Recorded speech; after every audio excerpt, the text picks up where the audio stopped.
네, 국가 차원에서 사회적 약자의 인권 증진을 위한 계획을 수립하고 실행하라는 취지로 유엔이 마련한 국가인권정책 기본계획이라는 게 있습니다.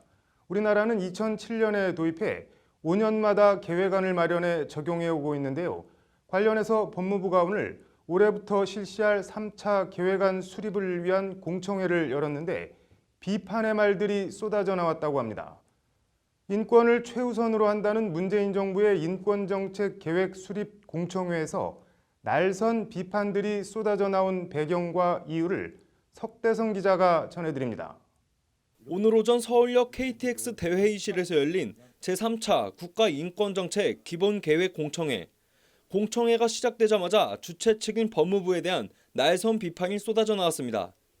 상당 부분 지난번 인권위의 권고 보고서, 그 부분을 제가 적었습니다. 그래서 발췌를 했고요. 굉장히 허탈하죠. 열심히 적었는데 굉장히 많이 누락되어 있고.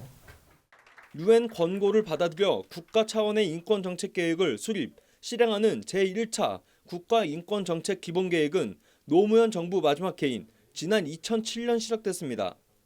이명박 정부 마지막 해인 2012년 2차 인권계획이 실시됐고 계획대로라면 2017년 올해 초 3차 계획이 실시됐어야 합니다.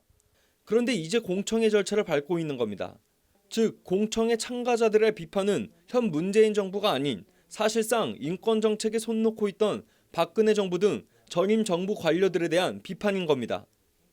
심지어 2기 NAP에 언급한 부분에 대한 이행 관련 정보를 대부분 공개하지 않거나 지극히 제한적으로 공개하고 있다는 것이 가장 큰 문제점입니다. 대한민국 행정부가 똘똘 뭉쳐서 국가인권위원회를 견제하는 건 아닌가라는 3차 기본계획에서 법무부는 신체의 자유 같은 전통적 자유권은 물론 장애인과 이주민, 여성과 아동 등 소수자 권리, 나아가 정보인권이라는 새로운 개념과 비정규직 문제 등을 다룰 기업 인권을 별도의 사회권으로 분류하는 등 사회적 차별 해소에 대한 강한 의지를 나타냈습니다. 대통령님께서는 기본적으로 국가인권위원회라든지 또는 국제적으로 제기되고 있는 여러 가지 권고 이런 부분들을 적극적으로 수용해서 인권 정책을 시행을 하라라는 지시가 있었고요. 당연히 저희들은 기존 정부와 다르게 인권의 수준을 좀 더 혁신적으로 향상하기 위한 계획들을 잡아가기 위해서 최선을 다하고 있습니다. 공청회 참가자들은 이왕 좀 늦은 것 확실한 차별 해소 계획 방안을 마련하라고 주문했고 법무부는 올해 안에 기본 계획을 확정짓고 내년 초에는 실행하겠다는 입장을 밝혔습니다. 법률방송 석대성입니다.